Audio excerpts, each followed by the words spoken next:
There are games that you should win because you're just better than that team, right? You are flat out better than that team, and if you lose it, it's an upset, okay? There are games that you should win, and if you win it, those are the games that can be bad because if you don't, blow them out of the water, it almost feels like we didn't play a good game, even though you win. A win is a win. But you know what I'm talking about with the should win game. It's the team that you're better than.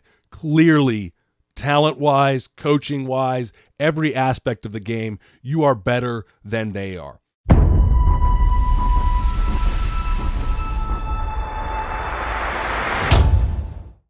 Losing the should win game is the worst feeling that you can have as a football coach.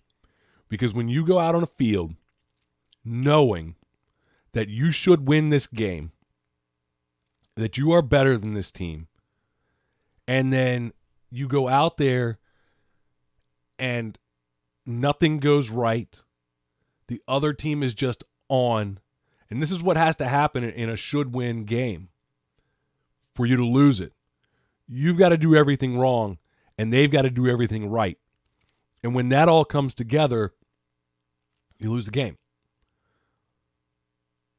I've watched games where teams have just melted down. I remember one game, it wasn't us, but I remember watching it, two teams that I thought were pretty evenly matched. And one team just couldn't, they fumbled the ball every single time they touched it in the first quarter. And at the end of the first quarter, it was like 28-0. I mean, it was just on from there. It ended up a total blowout because in a game that was pretty evenly matched, and again, this wasn't a should-win game. This was a game that was pretty evenly matched. One team just totally melted down. I can remember a game as a player. I remember the game I broke my leg as a player in my senior year, and we were playing against a team that had won like 8 games in the decade, and nothing went right. It was a homecoming night. It was raining, pouring down rain. I broke my leg, which certainly wasn't a major detriment to the team, but it was a detriment to me. And we lost the game. And that was a should-win game that we just lost. I remember specifically probably 4 years ago, a game where we were in a situation where we were the better team, better players, same deal. Guys missing tackles they didn't normally miss on. Guys just not executing on offense, not executing blocks, fumbling the ball. Just those things. And it was one half. And how you know that it was a should-win game is you come out in the second half, but you've dug the hole so deep that even though you may dominate the second half, you cannot get out of the hole. It's too late. You did too many things wrong. You got down by 4 touchdowns. In a game where you were a 4-touchdown favorite, you gave up 4 touchdowns immediately. That's usually how it happens.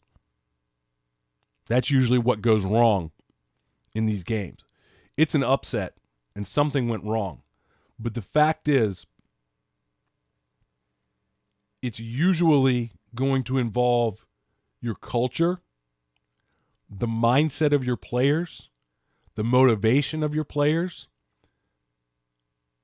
which isn't to say you put it on the players, but you've got to look at how your interaction with the players went, how your coaching staff's interaction with the players went, how the players' interaction with each other went, how did they view the game, what made them come out different this week, and you give full credit because, again, if you're good or even just average and you're playing a bad team, or you're great and playing an average team, you give full credit to the other guys because you don't lose a game if you play bad and they play bad.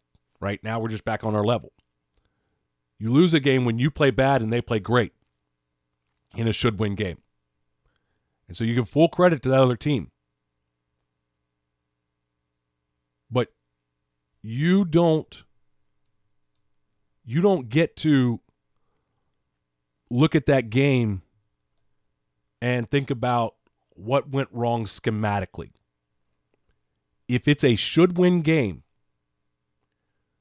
there is not a lot to learn from the film. The film's just going to make you sick.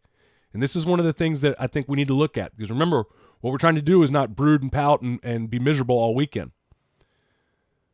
You need to evaluate your players and your culture. Now, this can't feel good because you've got a hole and an issue in the culture of your team that you've got to evaluate. But don't spend a lot of time on X's and O's. They're not the issue here. Usually scheme's not going to lose a game, and it's definitely not going to cost you a should-win game. Now, where scheme can cost you is what we talked about before, where if you've constantly been changing your scheme and your players have no confidence in it or no understanding of it, and they get that paralysis by analysis, or you've got guys out of position, you've got holes in your run fits, that can be a issue because of your scheme, but it's not a schematic issue where you need to change your scheme. And in fact, what you need to do is focus your scheme and not change your scheme so that your players can become more confident in what you're trying to do. They may lack confidence in the calls that are being made on the field just because they don't know how to execute them. You're trying to run too much on offense, you're trying to run too much on defense, and your players are all over the place and they're not sure how to, what to do, and they lack confidence in it. Or I see this too sometimes, is where the coach, changed something, did something, players weren't completely feeling it, and then they go out in the first series and it doesn't work, and all of a sudden they're doubting the coach. That's a culture issue because there's no trust between the coaching staff and the players at that point. So that's a definite culture issue. They've got more trust in the people in the stands than they have, and sometimes not the people in the stands, sometimes it's people on your staff. Okay? You've got a lack of cohesiveness among your staff. You've got a rat that's causing issues. Okay? Those things you've got to be aware of could be causing your issues.